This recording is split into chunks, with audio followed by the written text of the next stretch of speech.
Welcome to NCBA's Cattleman's Call podcast with host Lane Nordland. Well, hello, friends, and welcome back to another conversation on the Cattleman's Call podcast. I'm Lane Nordland, and I have a little bit of a laugh in my voice because I just came inside. I was plowing snow all morning, trying to get chores done. It's about 15 below zero when we recorded this podcast, and that's without the wind chill at our operation here in north central Montana. So the fire feels pretty good here today, and I'm excited to be back inside doing what I do best behind the microphone to pay the bills, to pay for the cows, hosting the Cattleman's Call podcast here today. And so much of the conversations in the countryside at our cattlemen meetings and also with consumers has really been centering around the topic of sustainability. And it's really something that those of us in the business have been doing for quite some time, both when we look at sustainability economically and environmentally. And of course, there's so many new innovations out there, especially technology, to really help capture how we do things in the countryside. And today we're going to be focused on the role that data and technology play in helping cattle producers run a more sustainable operation, as I mentioned, both economically and environmentally. And we're actually joined again by our friends at AgroWeb, and we've had some great conversations about this new tool. And you may be thinking, oh, geez, Lane, why are we talking to these guys again? Well, because it's more than just one podcast. I guarantee that you will learn something fascinating about this new technology that AgroWeb has as a ranch management tool, but also a tool when we're looking at that sustainability conversation as well. So I would like to introduce our guests here today. We have Campbell Machin. He's Vice President of Partnerships at AgroWeb, and also a Wyoming rancher, John Buchholz, with the XH Landing Cattle. They're joining us here today. I hope it's a little warmer where you're all at, but John, how are things going in Wyoming? You know, today's a beautiful day, but it's supposed to get super nasty. Don Day was calling for below 40 wind chill on Wednesday night into Thursday, so we're kind of getting ready for that. Shuffling some cows around, getting them off our county road, off the bench down low. But no, nobody's looking forward to that. No, we're buckling down here too and making sure we have everything we need. We did a parts run and a grocery run to town just yesterday, and we were down in Denver for some family things last week, and we flew, because usually we'll make that drive across Montana down into Wyoming and into Denver there, and we decided to not do that because, well, when Wyoming shuts down, the whole region shuts down. But hopefully this conversation will keep us warm here today. And Campbell, how are things going on your front today? Yeah, not too bad. Thanks so much for having us again. We won't infect the podcast waves with too much agro rhetoric. Just excited to talk a little sustainability and really appreciate you guys having us. And it's not much warmer up here in Canada, so I certainly feel the pain on doing the runs and shoveling the snow and all those different things. It's yeah, similar up here. So really excited to be in here, really excited to be inside, and yeah, thanks again for having us. No, and there's no rhetoric in this conversation. We're talking about all the tools that AgroWeb is providing producers. But Campbell, what part of Canada are you in? Yeah, I'm actually just based just north of Toronto. So grew up here before kind of joining the AgroWeb team and traveling the globe, but we'll get to that. But yeah, just north of the city of Toronto. Can you speak some French for us here today? Oh, wouldn't that be nice? We take about a decade worth of French, and I can proudly, or maybe not so proudly, say that no, not really, probably not much more than you all can. Oh, bonjour. There we go. That's I learned that's about it. I learned that watching Beauty and the Beast as a kid, but. Guys, as we look at kind of this topic of sustainability, and it's very interesting on a podcast end of things to track what topics are really popular with our listeners, and sustainability and wildfires are two of our top most listened to content where folks are coming back to it, or they're discovering it, or they're searching these words, sustainability and cattle production and ranching and farming and wildfires, because wildfires are on the tops of so many people's minds, especially across the West. So it's very interesting to see these two topics really be at the top of our most popular conversations on this podcast. And John, for yourself, before I ask you what sustainability means to your family operation, let's just talk about that operation in Wyoming and your involvement in it and why you're still a part of the family operation. Sure, thanks. Well, this is a place my grandmother purchased back in 1957, so I'm third generation, 2.5 generations, because she didn't really, work day to day. She was from Omaha, Nebraska, but my dad came out here and started running the place, and it's located in the upper North Platte Valley, south of Saratoga, Wyoming. It's a really nice, cool spot in the state, and we're I would say commercial, but we're not huge. Cow calf. We do have a purebred herd, but it's really treated as a commercial herd at this point. And so I came back kind of during COVID times to learn and start participating where I hadn't before with calving and stuff through the winter. And I've learned a lot, and it's been great because this wasn't so great, but our manager retired, but that allowed an opportunity to really cast off in a new direction. And so we're looking at what we've got on the ground right now and trying to shift it around and revisit a really robust cross-breeding program. And so that's what I've been working on the past couple of years. And yeah, I'm very excited to have this opportunity. Well, thanks for joining us. And as I mentioned, it's a time for us to get inside and warm up a little bit as we really look at that Arctic blast coming down from, I think this one's kind of getting pinched between all that weather coming over from where Campbell's at over there in eastern Canada and all the weather coming off of Alaska. We're kind of right in the middle of that polar vortex here today in the Northern Plains and Rocky Mountain West. But as I mentioned at the beginning, so many people want to know about the sustainability of so many different products, not just food, but the goods that they buy and purchase on a daily basis.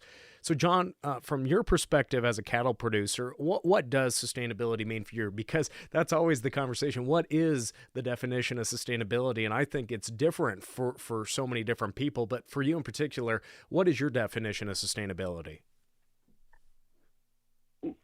Well, the way I think of it is these operations can't persist long term unless they're not economically sound, and they've done well in the past. But if you're in my generation and it kind of falls into your lap, and you start to look at things that have been measured, whether they've been measured well or not, if you can't make economic sense of anything, then it's not going to persist. So I think that's fundamentally what has to be working. But reading some papers and stuff, and I think this was in the most recent NCBA Directions magazine. Some authors in there really defined it as something that's got to be three-dimensional, where it's profit-focused, but it also has to consider the people and the planet. But for me, have to get the economics under control, and then know either how good the picture is or how bad the picture is, and then make decisions on how you can fix it. No, I think that's a great way to define sustainability and that three-prong approach to it. And Campbell, from AgriWeb's perspective, what is AgriWeb's definition, and how is the input from cattle producers impacted that definition as well? Yeah, great question. And we'd wholeheartedly agree with John. I mean, I think when I've been in far too many rooms when the word sustainability comes up and you're talking environmental sustainability, and you can kind of see the kind of collective pause within the room, because there hasn't been that focus on both the economic and the social, right? We call it the triple bottom line, right? Social, economic, and environmental. And we really look at ourselves as, how can we empower our customers to attack all three, right? You can't do one without the others. You can't expect ranchers to be environmentally conscious, environmentally sustainable if they're not, economically sustainable and they're not sustaining it for themselves. Right. I think ranchers forget about themselves pretty often, and we can't forget about that social element of it. So we really look at ourselves as, how can we help our customers uncover, sure, maybe their greenhouse gas calculations today, but to John's point, how are John's grandchildren going to run the operation? I think that's really where we see sustainability kind of coming together as a collective and hopefully trying to break down a little bit of that stigma, right? It shouldn't be a dirty word, right? The idea should be that when sustainability comes up, it's okay, well, what are we doing on the economic side of things? What are we doing on the environmental side of things? And hopefully that all wraps up and kind of encourages the social sustainability side of things as well. And Campbell, I know for our dedicated listeners out there, they've heard our conversations about AgriWebb, but could you just share a brief overview of what AgriWebb is and how, as an app and online solution, truly it does cover every aspect of a cattle producer's operation? Yeah, for sure, for sure. So I guess AgriWebb was founded almost 9 years ago. I've been with the company for about 7 years. Worked across Australia, the United Kingdom, and now back in North America. And we've really tried to look at a whole ranch management system. So ideally, making it really simple, really easy for our customers, beef producers, ranchers out there, to do their day-to-day record keeping in a simple, easy to use mobile application that covers the entirety of the ranching enterprise. So the idea isn't that you have something for the cows, something for the pastures, another app for inventory management, and so on and so forth. Really try and bundle everything together and really allow our producers to simplify the day-to-day, record keeping, data collection. But as we like to say, we don't want to be a data graveyard. I've never met a rancher that wants more data. We try and take that data and turn it into actual usable insights and information. And I think that this is where the conversation around sustainability comes in. It's not just writing everything down in a top pocket notebook and never looking at it again. It's doing the same record keeping in the AgriWebb app and allowing us to help turn that data into insights that our ranchers can utilize. We kind of wholly believe that our ranchers are the experts on their ranch, but let's just give them the insights that help them to make a better decision. So that's kind of the way we approach it, and hopefully the software kind of backs that up. And somebody might be saying, man, Campbell, you're talking crazy. There's no way I could do away with my little red NCBA calving book. And you're not advocating that. Because if you want to write in that, you can still enter this information into the app, correct? By all means. Yeah, I mean, I think John said on a call that he's still got his. So, we wouldn't say that there you go. He's still got his, and we certainly have ranchers that'll write things down. That's the way they've always done it. We want you to use AgriWebb how it best suits you. If you want to switch away completely from the top bucket notebook, by all means, right? But if you're wanting to, as you're out there in minus 40 degrees, not take the gloves off and tap it into the phone, get it written down, and then get it entered. Really where we come at it from is, if you can digitize those records, we can take data and turn it into powerful insights. So whether you're looking at sustainability, the profitability, or really anything across the ranch that you're looking to improve, that's really where we see ourselves is taking that data, no matter how it gets into the system, and turning it into those powerful insights that those experts on their ranch can use. So, Campbell, as we look at data, what are some of those challenges and hurdles that U.S. cattle producers are facing regarding, we just talked about data collection and input, analyzing this data? I mean, if we're not going to analyze it, what's some of the purposes of even collecting it and also sharing that data? How is AgriWebb built to really support cattle producers to really effectively utilize every aspect of our data collection, from just going in that little calving book to every aspect of what you're buying for mineral inputs for your fields? Let's just talk about how is that data utilized to the best of its potential. Yeah, it's a great question, and I think you started off talking about the kind of the challenges around data collection, and I think that there certainly are challenges around data collection, but as we've just talked about, I'd be willing to bet that the most utilized ranch management tool is that pen and paper notebook. So it's not so much that there's huge issues in the collection of data. It kind of goes more to the second part of that question, where when it's collected, in that pencil and paper notebook, it's really hard to get, a bar chart to pop out of that pencil and paper notebook. And so I think when we talk to ranchers, we're always looking to help them to understand, what are they wanting to accomplish, right? What are they looking at from key performance indicators to, is it calving rates? Is it, daily live weight gains? We really try and look at where are they trying to improve their business, and then taking it back to then what are the actual records that you want to be tracking, right? It's not about trying to get anything and everything under the sun into AgriWebb or, even into a place where you can do that analysis. It's about making sure you're collecting those specific records that then allow you to get down to what you're actually wanting to improve across the ranch. And I think that's probably the key is for us, and really when we're talking to ranchers, whether they're using AgriWebb or Excel or a competitive tool, look at what you're wanting to achieve. Make sure that whatever that tool is able to provide that insight, and then focus on those records, right? I think when we talk to initially, farmers and ranchers, they don't want to record everything that AgriWebb has to offer, and I would candidly say they probably shouldn't, right? They should be looking at what they're trying to achieve, and then making sure that the insights are there. And that's really what we try and focus on, is don't try and record everything that goes on under, on the ranch on a given day.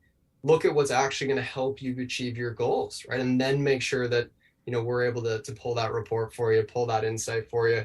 Because when it's digitized, that's when the real powerful information can come about. So yeah, don't try and record everything. That data collection can become a burden then. And we just want it to be really simple on the data collection side, and then allow for that analysis to be done. So I'd say start simple when you're looking at the challenges. And John, for yourself, obviously you talked about how the economics, sustainable economics is really top of mind when we're defining sustainability. So I guess what has been your journey in record keeping, and what really led you to AgriWebb, and how were you, as you mentioned, you held up your NCBA red brand or a calving book.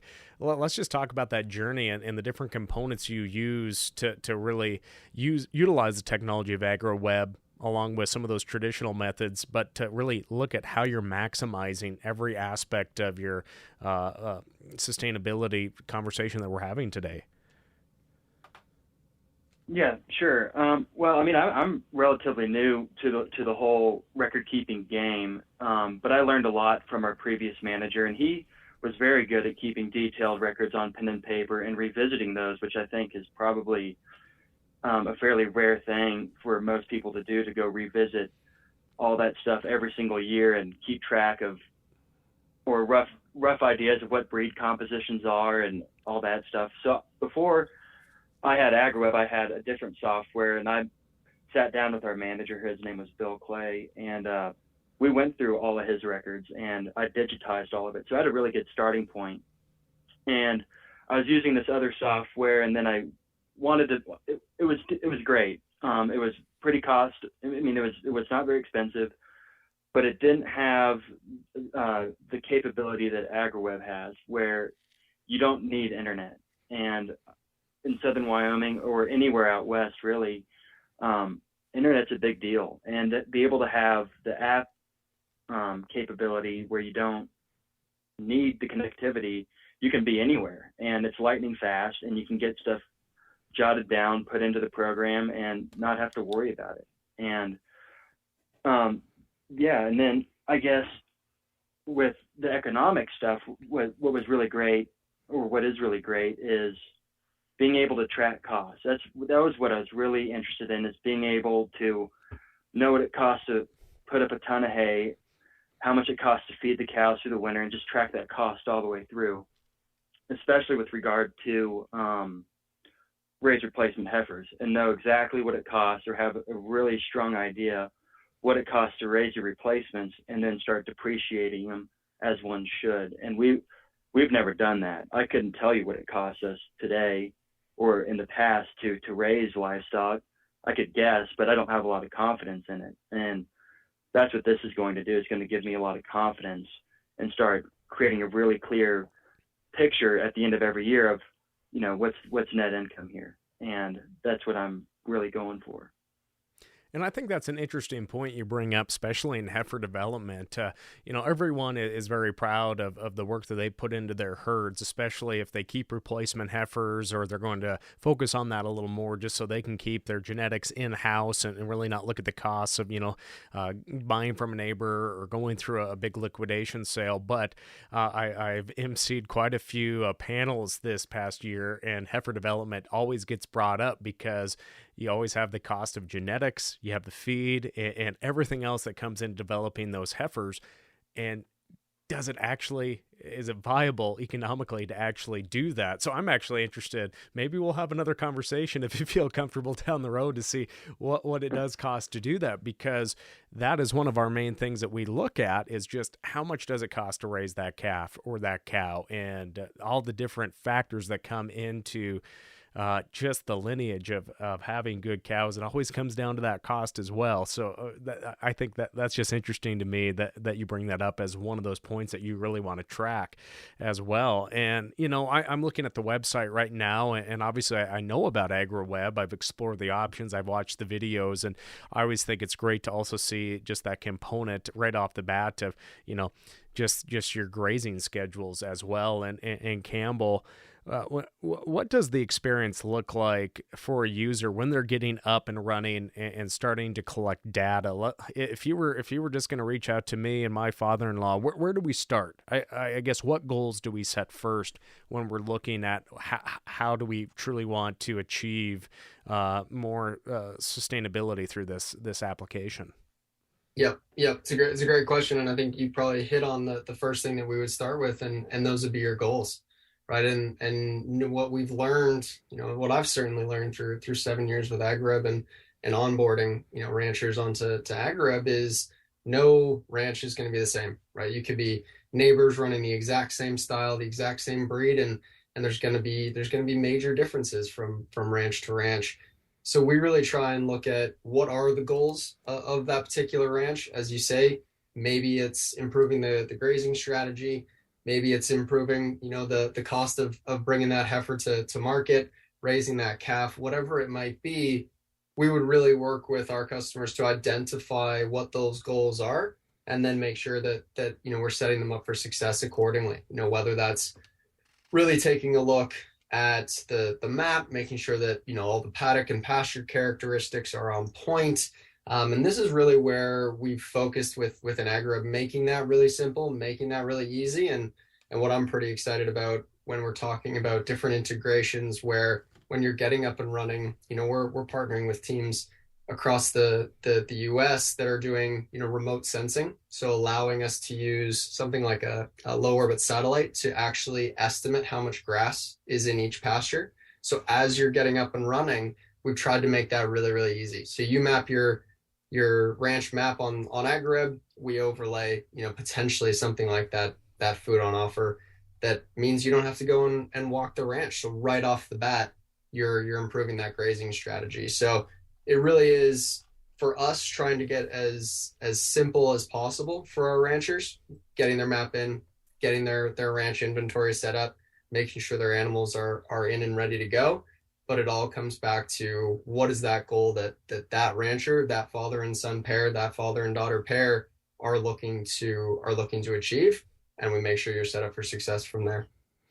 And Campbell, when a new customer comes online, is it the next generation that's pushing the parents or the in-laws towards this application? Is it more mutual? I guess what does that demographic look like, and what are some of those conversations you've had with folks that utilize this technology? Yeah, it's a great question, and lucky for us, I truly believe that the ranchers are some of the most innovative people on the planet. I mean, our founders are ranchers. Someone like John sure might be part of the next generation that's coming and looking for a piece of technology. But, I truly believe that when it comes to the adoption of technology, if we do our job as software developers, as AgriWeb, make it really accessible, make it simple and easy to use, then we'll have uptake across the board. Our average rancher age is well over 60, right? And that's I think really exciting. And I've always thought that ranchers are innovative. And I think it's just the idea of something being on the phone or being a piece of software that in that first instance puts people off. But I think the idea that it brings their information to light, it's visual, it's easy to use, is really, really helpful. And yeah, I mean, there's always that idea of, get the kids a little bit more involved in the ranch. That's certainly got its place. But yeah, I've always thought, and I continue to be proven right on this one, that if you put something in front of them that's worth using, they are innovative. They're going to figure it out, right? I mean, how many times does the tractor break or the fence breaks? They're not calling somebody, they're fixing it themselves. They are innovative. They do adopt technology, and I think that's the really exciting thing for us. And John, coming back to you, kind of looking more at some of those data entry points that you have utilized, what specific points and then on the dashboard have you been really focusing on and looking at the insights and the graphs on those cost comparisons? What have you been looking at, and what's most surprising for you when trying to digest and I guess maybe let's say ruminate over the information? Well, I would say that I guess maybe right before I really got fully integrated into AgriWeb, we purchased 2 new True Test scales. And when you're running a live session now, there's never an excuse not to take a weight. I mean, it's just so fast and easy. There's just no excuse not to do it, which is nice because you only have so many opportunities in any given year to take a meaningful measurement, and we get paid on weight. So I want to weigh everything. I want to know how much body weight, percent of body weight that cow's weaning. I want to know if I'm going to make my truckload. And when you're running through the live session, you'll have a summary at the end of it, and you know immediately where you stand. And that happened this year. I didn't put a bunch of EIDs in calves, and I knew right away that we needed to go back. The next time we gave our next round of vaccinations, I knew who to tag and how many of them to tag. So that was super helpful and super handy. And I didn't have to go back to the computer, fix any errors, reconcile anything. It was all done right the first time, and there's no time spent going back and correcting errors that I may have made with a pen and paper. You hear somebody yell an ear tag, and you write the ear tag down instead of the weight. I've done that plenty of times. There's just none of that because it's all run automatically. All you have to do is just type in the ear tag, and then the weight's boom, shows up on the screen, and it's done. So that was, and I'm a new user, so there's a lot of features here that I haven't gotten a chance to really dive into yet. And I do look at insights, but I don't think our operation, I don't know who's breeding to who necessarily because I don't collect DNA samples or any of that. So I can't make a nice chart to see which bull's really performing and which bull's not performing. But in the future, I think I might get there with that. I would love to utilize that piece of the technology. No, and I think that's the fascinating thing, John and Campbell, just the different conversations I've had on this podcast discussing AgriWeb is just the different utilization of AgriWeb with different ranches. And honestly, I think this is our second or third conversation we've had centered around the technology, and every producer has had a different goal in how they've utilized it as well. So I find that really, really fascinating.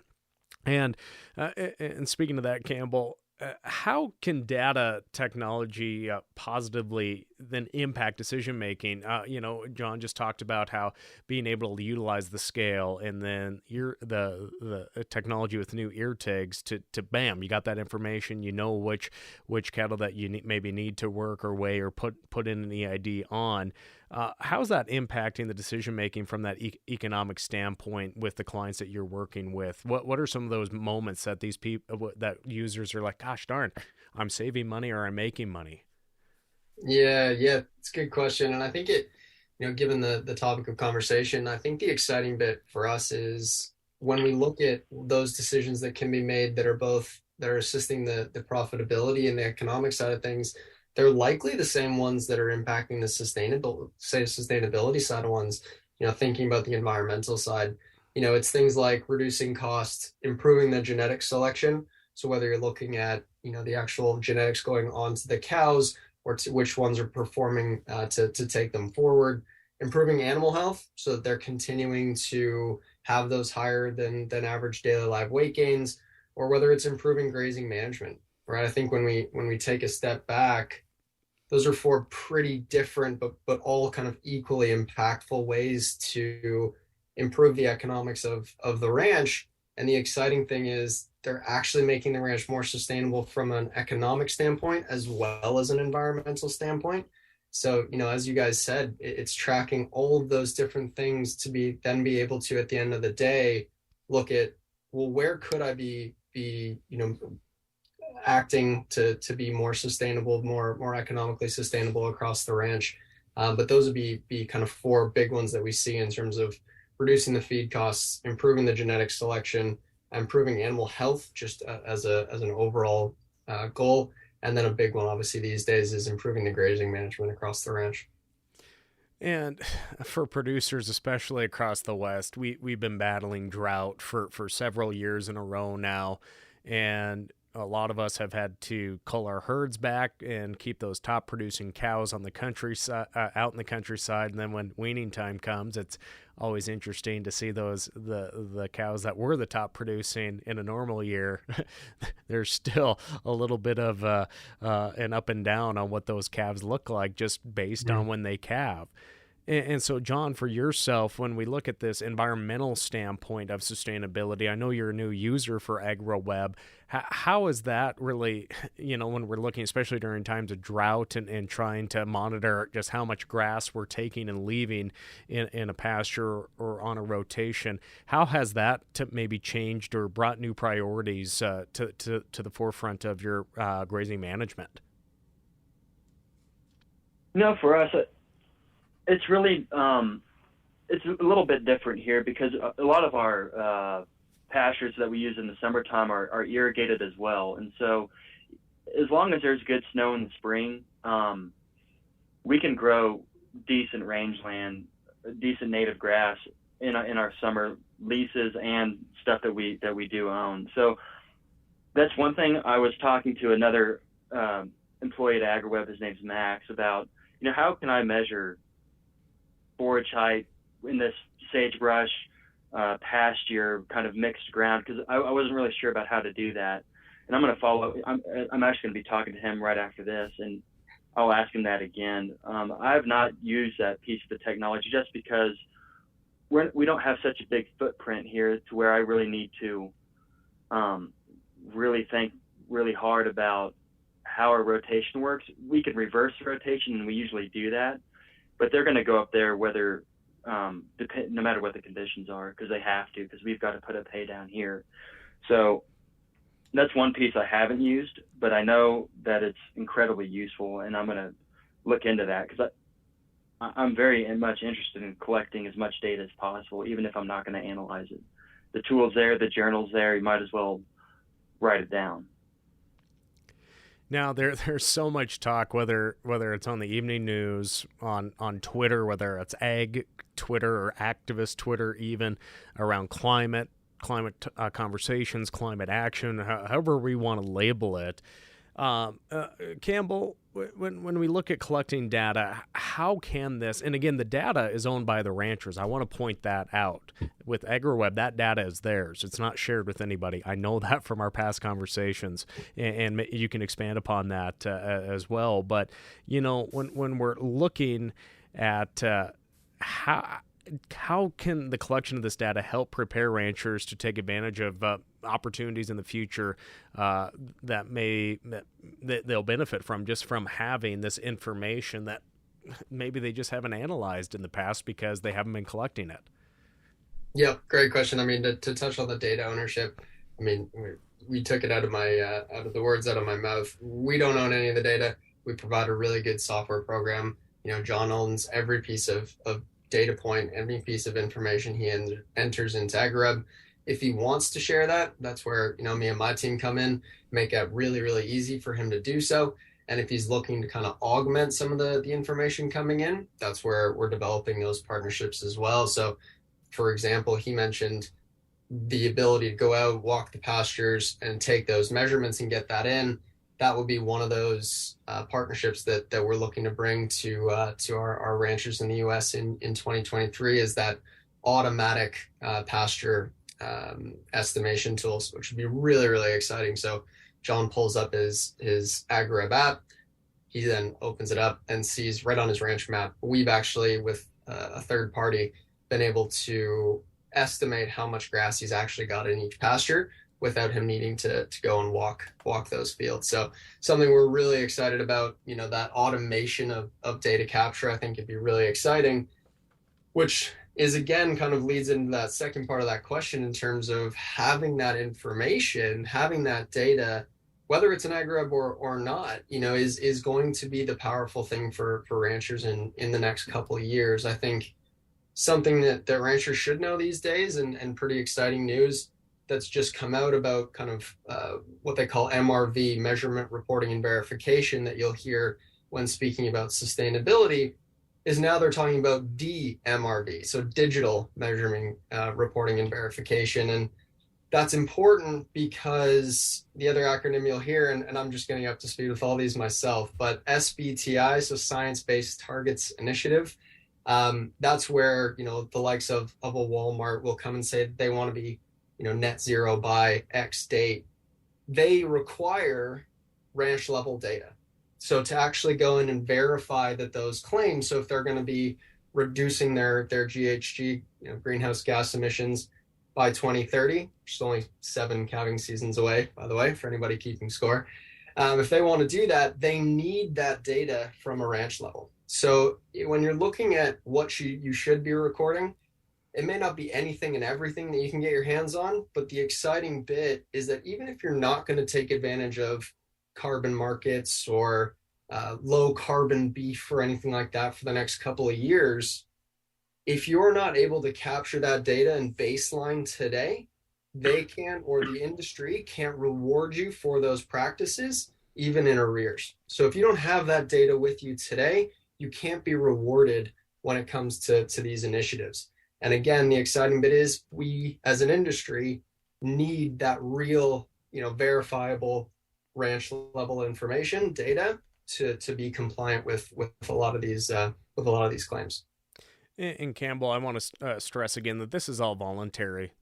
This isn't AgriWeb saying you have to do this. This isn't a cattle buyer saying you have to do this. These are voluntary programs where there could be more premium for producers when marketing their cattle. 100%. Yeah, absolutely. And it continues to be your data, I think, is again something to stress as well, right? If you're capturing it now and you choose to never engage with one of these sustainability opportunities, the idea probably should be that you're making your ranch more environmentally and economically sustainable in the process.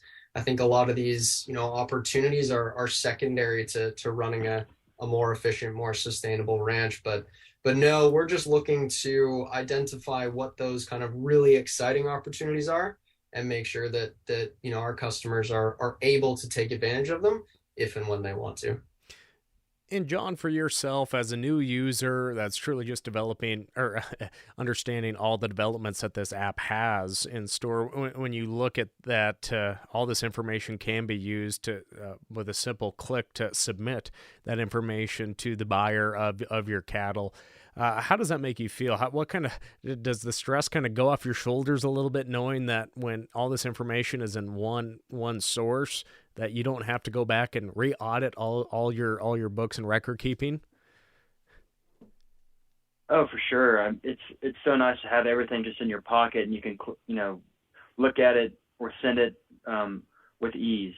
And I'm really excited about maybe some potential integrations coming with remote sensing, because I would take advantage of that. I may not go out there and measure stuff, but yeah, I'd use the remote sensing, and even if I don't graze responsibly now, I would. So yeah, it does take the weight off my shoulders to be able to go through an audit process and just have it done super quick, and not have to gather a bunch of paperwork and go back and forth and do all this other hoop jumping. Yeah, it's definitely a relief. And Campbell, I know you discussed that remote sensing and utilizing these different technologies to help look at that rangeland. But I guess what other innovations is AgriWebb working on that are on the horizon, and how are you working with other organizations to help drive these new solutions? Yeah, great question. I think we internally, we rely incredibly heavily on people like John in terms of feedback, right? That's really the way, we've always developed software for ranchers. We certainly don't think that we know the land and their operations better than they do. So the most productive thing we can do is have conversations, honestly, just like these. I've learned more about John's operation in today's call as well, where we'll utilize that feedback to make, those changes to the software internally. But I think the other thing that we've started to really get off the ground, even in the last year, is collaboration with other tools. So whether it's remote sensing tools, whether it's IoT devices, the ability for us to automate a lot of the data capture that was once incredibly tedious is a really exciting proposition. I think John, it's really exciting to hear John say that he may, take a closer look at his grazing practices if that data is there and available. I think that goes, similarly when we look at remote water monitoring, right? Rather than going and paying someone to do that drive that, every single week going to check those watering points, we're integrated with a couple different companies, in here in the US that'll bring that information directly into AgriWebb. So for us, it's about making sure that AgriWebb at the core is as good as it can be, but then really looking at where else are we seeing that innovation, right? Whether it's remote sensing, IoT, these greenhouse gas calculators, advanced grazing algorithms, and how can we best bring that to people like John, and they'll tell us from there how they best want to utilize that within AgriWebb. So some pretty exciting things on the horizon for us in terms of those integrations, as well as some reasonably large new features and functions that'll be added to AgriWebb in 2023. Well, and again, during the Cattle Industry Convention, the 2023 event that's going to take place coming up in New Orleans. Maybe you should really revamp up or look up again those French words, Campbell, and maybe you could speak some Cajun French or something down there in New Orleans. That's it. No, we're certainly looking forward to that, and you're right. I'll have to brush up on my French. I wonder how different it is from the Quebecois to the Cajun, but I'm sure I can make it. But with AgriWebb's presence at NCBA, I'm assuming you guys have a booth down there. Will you be talking with producers on the trade show floor? Absolutely. Yeah. I mean, it's an incredible way for obviously us to meet new ranchers and hopefully, bring people around to the booth. We're at 2106 is the booth number. If anybody wants to come say hello. But the biggest thing I think for us is being part of the Cattlemen's College. So being able to do a talk alongside some pretty incredible partners in the industry. as well as getting to meet with a lot of our ranchers, right? Given the last 2 years, everything with COVID and everything that's followed on, it's an amazing opportunity for us to go and get that feedback and meet with our ranchers and hopefully, help us to improve the offering. So we'll be there. We're really excited for the Cattlemen's College talk, but yeah, we're really excited. It's my first one, as I think we said in the lead up. Finally get to come down. So yeah, we're looking forward to it. Well, it'll be great to see folks down there. Again, their booth will be 2106. And make sure and look at the entire lineup of Cattlemen Colleges sponsored by Zoetis that will be taking place there in New Orleans at the end of January, first part of February 2023. And John, I really want to we should do a whole show on your rifle collection behind you there in the background. I'm interested in that too. But John, for yourself, I guess, what are some tips for a producer, whether they're experienced in the industry or they're new and coming in and taking over for the folks or the in-laws? I guess, well, what are some tips that you would share with them as a producer just getting started with AgriWebb and really figuring out how to utilize the application? What are some tips you have for them, and what are some of the best practices that you've learned right away with AgriWebb? Well, I might take this a little more broad, but I would say, don't wait, start now. The longer you wait, you're just putting off something that you should be just starting right now. And don't worry about being perfect, and don't try to use every tool at once. Just get your toes wet with the most basic functions. The mapping in AgriWebb is great. Moving the cattle from pasture to pasture is super easy. Taking weights, as I said, is a no-brainer. It's as long as you've got a good skill that can integrate. So yeah, don't use every tool at once. Just start to initiate a good record-keeping habit. And I would recommend reading or listening to the book called The Power of Habit, and just doing a little bit every single day and interacting with your software every single day will prove itself very useful in the end, I believe. And even if it seems trivial or not important, collect that data anyway, because some of these things will take multiple years to establish a benchmark or have anything really actionable. So just collect what you can, and if you're second guessing collecting something, just write it down. And then, I guess, to make this more broad, I would recommend that people go to the King Ranch Institute's website, figure out when the Managing the Cow-Calf Business seminar is, and go to that. I learned an absolute ton from that, and I use that knowledge alongside AgriWebb all the time. And tomorrow I'm meeting with some accountants, and they're very impressed with AgriWebb and what it's able to do in the background, and maybe supplement what you record in your QuickBooks or whatever. So those are my recommendations. Campbell, same question. What are some tips that you have for a producer that maybe they're listening to this conversation about AgriWebb for the first time, or maybe they listened to that conversation we had with Steve Wooten and John Farger back in the day talking about AgriWebb here on the same podcast? Again, totally different conversation about the same tool, which I said at the beginning. Yeah, we can have so many different talks about this application. That's the exciting thing about it. I guess, what are some tips you have for someone starting out or interested in maybe doing a trial? Yeah, I'd echo a lot of what John said. I mean, I think the initial hurdle can seem like a high one when you're taking on any new piece of technology. What I'd always suggest is take a step back, think about what you actually want to accomplish across your ranch, and find the piece of technology that can actually help solve that problem or bring you to that goal. That might not always be AgriWebb, and that's totally fine. I think that there's plenty of technology out there that excitingly these days is aimed to help ranchers, whether it's on the sustainability, productivity, you name it. There's plenty of people out there, smart people out there, developing tools to help ranchers. So I'd take a step back, identify that problem, identify that goal, and then look for the piece of technology or course, as John said, that can help you to get to that goal. And certainly when it comes to sustainability, I think you're going to see more and more and more information come out over the next little while.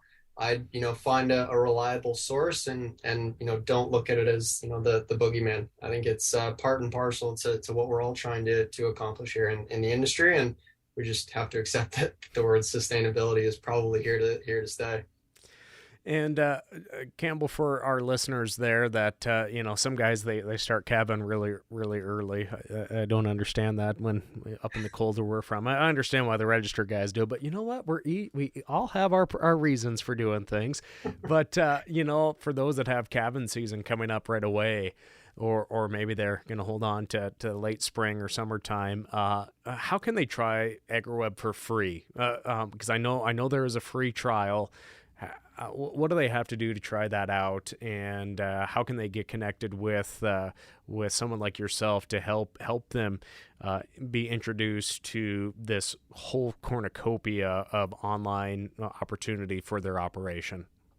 Yeah, great question. So best place to get a few bits more of information would be the website. So www.agriwebb, that's AGRIWEBB.com. But we certainly don't kind of leave you to your own to figure it out. We've got a full team based here in the US. A lot of them are coming off a family ranch and they're happy to walk you through it. So best thing I would say is head on over to the website, give us a call, drop us a note, and we're happy to have one of the team come and show you around. John, would you just like to share any last thoughts or how you're feeling moving into 2023 here as into the new year?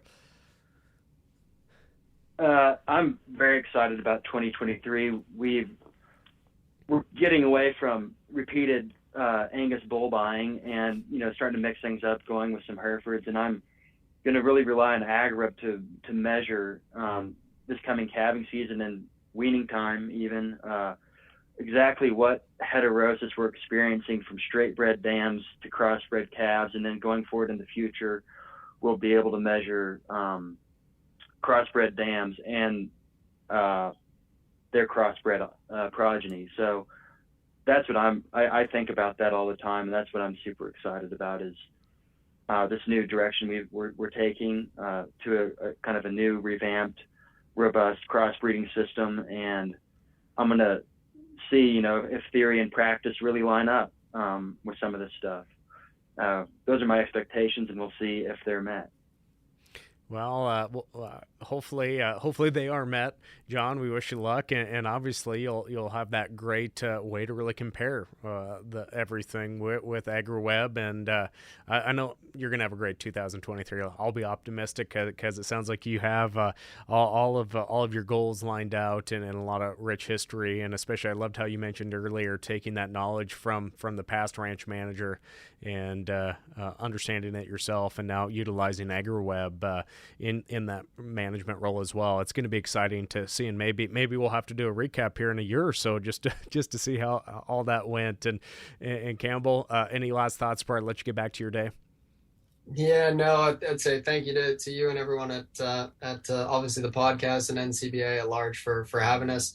I think, again, that word sustainability has been the focus for today. And again, I'd say when you hear it next, don't skip the article, don't not click the link. I think it's going to be something that's really exciting for the industry and should hopefully be more focused on making sure that the ranching in general is sustainable economically.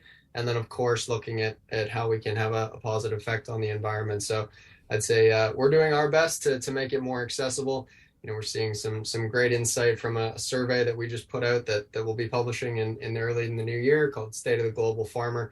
So look out for that. But I'd say, just embrace anything that comes into the realm of sustainability, because it's probably going to have a positive impact on the ranch. Well, again, for our listeners, just go down into the description of today's podcast and click on the AgriWebb link. It will take you to the U.S. function, because there's also obviously Australia and several other European nations that this application is utilized in as well. But go check that out. Click on the link. And, of course, a big thank you to John Buholtz and Campbell Mockin for joining us here today. And, friends, another great conversation around exciting new technology technology that is helping address the sustainability conversation that we're having in the countryside and also with our consumers as well. Friends, that will do it for today's Cattleman's Call podcast. John and Campbell, thanks for joining us here today. Thanks for having us, Lane. All right, friends, that'll do it. I'm Lane Nordlund. We'll catch you next time. Thanks for tuning in to NCBA's Cattleman's Call podcast with Lane Nordlund. For more information, visit ncba.org and make sure to subscribe to the podcast today.